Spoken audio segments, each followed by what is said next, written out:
Hi everybody, my name's Duncan Beeby. I'm a Principal Partner Solution Engineer with Snowflake. I'm here today and I'm joined by John Eade from CACI, and we're going to be talking about the evolving landscape of technology, the value and insights, where we're working together as Snowflake and CACI. John, pleasure to see you again. Thank you very much for being here. Great to be here. Nice speaking to you. Yeah. So let's get straight into the question because I'm really keen. We've got a lot of exciting stuff to talk about here. So the shift to the AI data cloud from the industry perspective, it's made ingestion and storage of data a lot easier, but it brings so much more to the party. And that focus is rapidly moving towards AI and more actionable intelligence. What do you see from the CACI perspective as the most disruptive emerging trend in the marketplace today? Well, I think the real sort of key emerging things are, I think historically we focused a lot more on unifying sort of core data assets and bringing those together to get better customer understanding, an understanding of an organization overall. Some of the capabilities that Snowflake leverage and deploy means that actually that work is shifted ever so slightly. Well, shifted quite dramatically, I should say. And so we're focusing less on unifying core data assets and actually thinking about the need for AI and agentic AI to have access to a much broader spectrum of data, especially when we're talking about sort of legacy organizations. So we work a lot with FS and financial services, where it's quite commonplace that you will have multiple on-prem databases where the data's locked away, it's hard to access. So a lot of the work we're now focusing on is saying actually it's not about unifying a number of sort of core data assets. It's about saying actually we need to bring all of this together. We need to make the data accessible, the data which is previously hidden away in these on-prem solutions, lift those up, and then deploy AI and agentic models to be able to have access to all of those. Sometimes it's about unifying data, but actually quite often it's actually just saying we need to lift this data up. We need to put this into an application, into an interaction layer, activation layer, such as Snowflake, to make that data more accessible. Building on from that, so obviously I said about sort of agentic and AI models and agents, but actually it's more than that. In our other talk that we did, we talked around, well, you actually said the most common programming language now is not SQL or Python or Scala, it's English. And so again, with us, it's about saying, actually for organization, and I often say, data becomes really, really powerful when you put data in the hands of not necessarily the insight engineer or the analyst. It's actually about putting data in the hands of the commercial lead or the person who's closest to the business. It's actually a big part of the work we're doing now is actually bringing that data up, bringing this up into platforms such as Snowflake, utilizing tools such as Cortex to actually make that data accessible to people who can't program, who can just write, who are writing NLP, natural language processing, written English to query that data. So a big focus of what we're looking at now, and some of the big game changers, is actually just making data better accessible, more accessible to a wider degree of people. Yeah, no, it's great. It's an interesting insight, and I think we definitely see that from the Snowflake side of things. And do you get the sense that actually, because of the rate of pace with AI, people are being kind of, I won't say dragged to that innovation, but is it accelerating their conversations to be more insight focused? Do they see, kind of, it's almost like a granted thing that we've got to get the table stakes right to be able to leverage the AI capabilities? Do you feel it's like pulling people out of on-prem into the more kind of, cloud view of the world? 100%, without a doubt, and for two reasons. I mean, number one, I've said it, you've said it. Your AI strategy is only as good as your data strategy. You could expand that to say your AI strategy is only as good as your data strategy or your integration strategy. And simplistically, your AI models are only as good as the data have access to. And there's two elements to that. Any organization who is wanting to develop an AI strategy, who wants to use AI, which I think it's not necessarily so much as a game changer now. It's more about the fact if you want to compete, if you want to be on a level playing field with other competing organizations, you have to utilize AI. So in order to do that, you need to make sure your data is successful, using the right data. But conversely to that, it's about saying actually there's a real risk if you don't have your data in the right shape, if it isn't well organized, you aren't serving the right data, your AI models are just inaccurate. They're just wrong. Not just from a hallucination perspective, but actually just blindly just serving up the wrong messaging.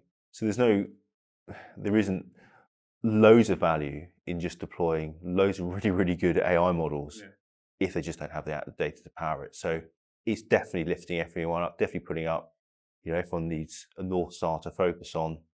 AI is that North Star, and it needs the data and the integrations to serve that. Yeah, and I absolutely agree with you. And what I like about CACI is, leveraging the AI capabilities, and looking with their kind of applications that you have, like ResolveID for, kind of customer identity, customer resolution. How are you seeing that playing out in the AI world these days? Because I would imagine from those they're very complementary in terms of I've got to be able to identify who a customer truly is before I can then play out the AI. I see things like ResolveID almost like as the semantic view for customer that sits alongside and empowering the AI outputs, right? Yeah, I mean, it's almost to explain to those who don't know, ResolveID is CACI's identity resolution service. It's been an application that we've had in existence for a couple of years now, but it was originally an API-driven service hosted in AWS. We made the conscious decision about 6 months ago to redeploy that as a native app within Snowflake. Big reasons for that being is it protects us in terms of data privacy. You're running data workloads, the identity resolution workloads locally on your warehouse. Your data doesn't go anywhere, but also it's that speed to serve. And so a huge use case and where we deployed it most successfully is in the agentic world, in the AI world, also with the front-end application world, where organizations are having to resolve identities and customers really quickly. And so deploying ResolveID, deploying that native app locally, it just improves that latency, and also just means that the connectivity is there. So for me, that's a big thing. Utilizing services within Snowflake, such as sort of hybrid tables, to improve that transaction workload, again, is critical for us. So being able to leverage all that data and make it more accessible on the front end is core to what we're focusing on. Yeah, and you raise a good couple of points there, and I'll come back to the second one in just a second. The interesting one that you first mentioned there was about the kind of customer view of the world, and how are you looking at kind of leveraging the Snowflake capabilities to kind of further enhance that without giving too much away in terms of roadmap and those sort of things? What I'm seeing a lot of things is in organizations is then the next use case from that kind of identity of a customer is then applying things like for fraud identity, kind of fin crime, all those sorts of things that are kind of then driving, the AI kind of agenda within organizations. So they're all about, once I understand who a customer is, how can I wrap AI around their experience? So things like the debt management that we talked about earlier, the healthcare that you talked about, in the kind of hackathon piece in the other video. So it'd just be interested to kind of get your insight from a CACI view of the world around what's the natural tangential kind of use case that you're seeing, CACI plus, modern trends around AI to the next stage. Yeah, there's a few points. So going back to the ResolveID piece and go back to the point I made right at the beginning. I think historically when we talked about identity resolution, it was quite closed use case. They're very clear direct applications for marketing, primarily marketing use cases, and we would work with first party data which was used and collected essentially for marketing.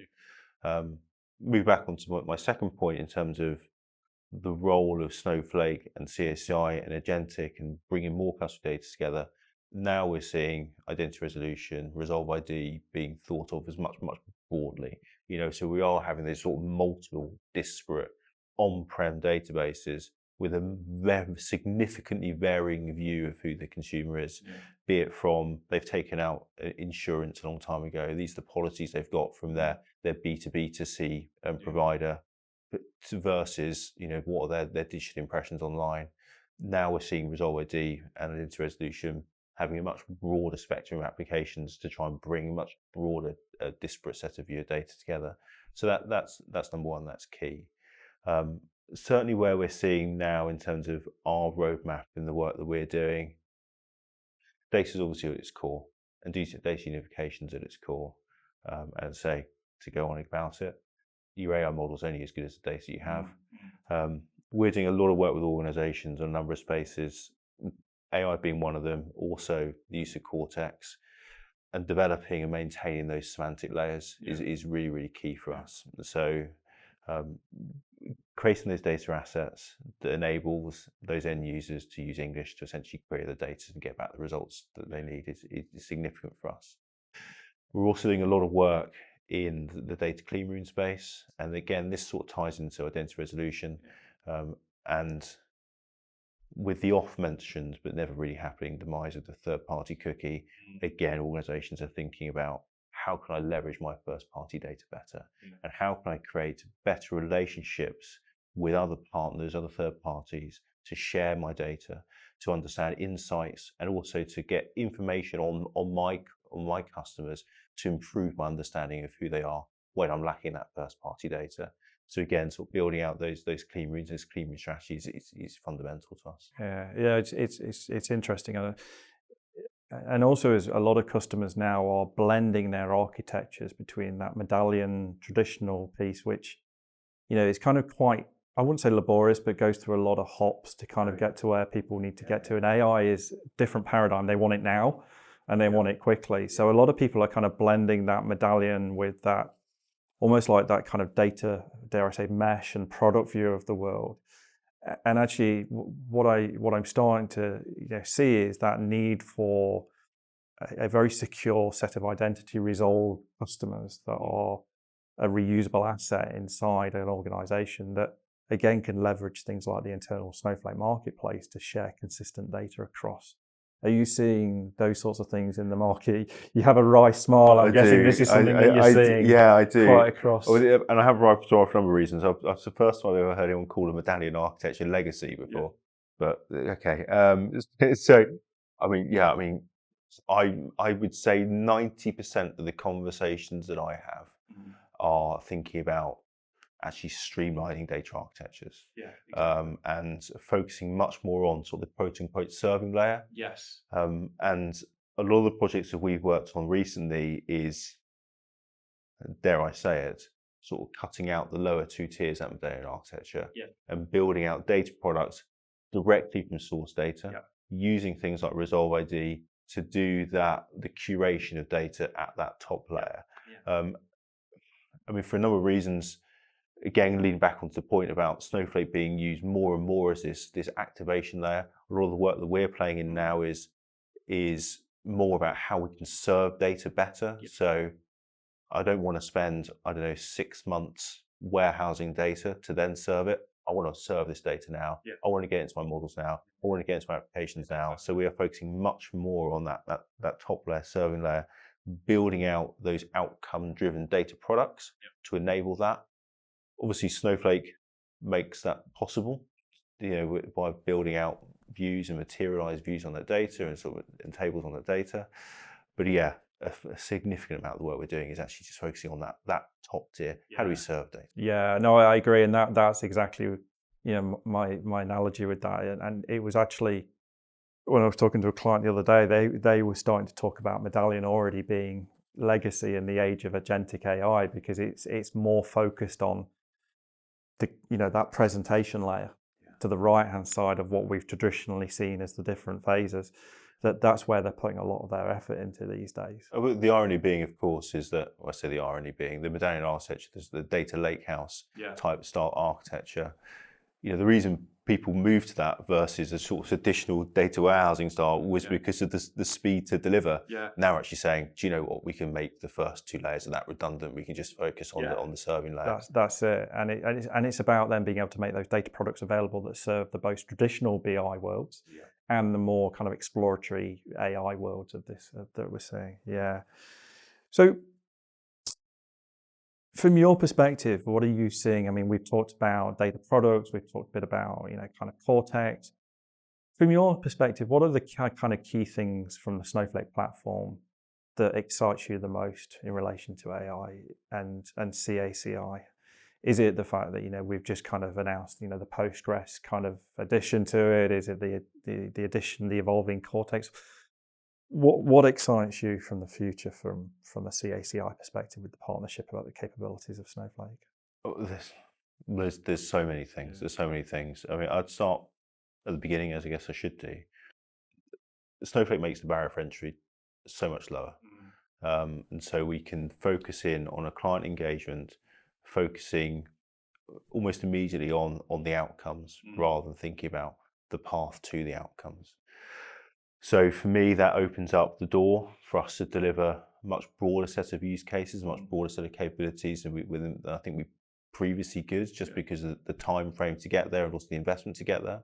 So for me, the excitement is, we can really have genuine, meaningful conversations now with clients about how we can support their AI strategy and how we can support getting data out of previously inaccessible systems into front-end applications. For me, Snowflake to enable that is significantly key. I think the other thing is, dare I say it, the Snowflake's obviously it's changed quite a lot. As I said before about this, used to be just this insight analytics warehouse. So actually now it's data cloud, AI data cloud, and you can unify and deploy so many workloads locally within Snowflake, with things like native apps being part of that, but also just some of the data capabilities within Snowflake. That makes innovation just a lot easier because there is less of a burden on having to engage with, let's say, InfoSec or with DevOps, where you're having to deploy complementary or augmented services within, let's say, a cloud provider. I've got Snowflake, I've got the environment, I can deploy them locally. So for me, this just, again, opens up just a greater breadth of capability that we can offer our clients, because we can test things, we can deploy new data products, we can deploy those, we can interact with those. We can then say, actually, latterly, do you know what? There's some LLMs within the Cortex suite, within Arctic we want to deploy. We can deploy those. Actually, there's a native app we want to bring in there. We can do that. We've got the ResolveID native app. We can bring that in there. The unification or localization of workloads just makes that the security overhead, lessens the infrastructure overhead, lessens just the overall manageability overhead. Just means that we can do so much more work with our clients so much quicker with so less overhead, deliver so much more capability a lot quicker. And the cost angle to that as well, because every dollar spent doing cyber approvals is a dollar less spent on getting to value, right? So And finally, if we come on to the last question of the session, where do you see the kind of evolution of Snowflake and CACI going? If we look ahead for the next 12 to 18 months, how do you look at the new capabilities that it's delivering? How are you looking to complement those with the CACI offering going forward? So that's a big question. It is a big question, yeah. That's a big question. Obviously, we talked about the OSI, which is key for us. We work a lot with lots of different MarTech vendors, and again, if I go back to the conversation, the topics earlier. Historically within CACI, historically within our deployments in Snowflake, it's been heavily MarTech focused, and so we've got data into a platform, building out this single customer view, using ResolveID to build that single customer view, and then integrate that into a MarTech platform. For me, the next level is actually thinking less siloed, less isolated, and going back to this narrative as the customer data layer.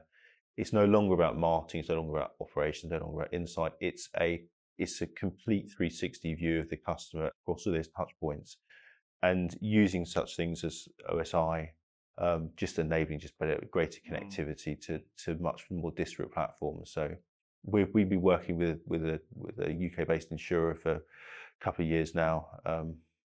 They talk about this quite a lot of events, so I probably could name them. I'm not going to. And a lot of the work that we've done with them is actually saying, right, moving on from this marketing view, we've got customers with pensions, we've got customers with life insurance, we've got customers with a really disparate array of product holdings, some with a direct relationship with us, some with a a indirect relationship, so they've got a workplace pension or workplace scheme. Some who've got that's active, some of them it's historic, they've got a pension from 20 years ago. Being able to make the data accessible, not just for them to deliver marketing and service comms better, to actually say, I need to make that data accessible to all of my front-end applications, regardless of the products, make them available to all my agentic AI models, regardless of the products they want to talk about, or regardless of whether it's a contact center or an operations channel, and also make the data immediately available to the B2B2C channel. So for me, it's much more about improving and leveraging the Snowflake accessibility into native integrations, again, just to proliferate that data more. So have it in all those different applications, that single view of the customer, no matter what the application, no matter what the product. Yeah, no, that's great insight. And that actually brings us to the end of this session, this meeting today. Thank you very much to John from CACI. I think it's been a really insightful session where we've learned a bit about how CACI are looking to work further with Snowflake to evolve its capabilities, leveraging what its great experience of what it's been doing today, and to really kind of evolve it going forward into the future. Thank you very much for your time, and thank you for watching. Goodbye, everybody. Thank you very much for tuning in to watch this video of myself interviewing John. Please keep an eye out for the accompanying video where the tables are turned, where John gets to interview me about the Snowflake and CACI relationship and the joint ventures.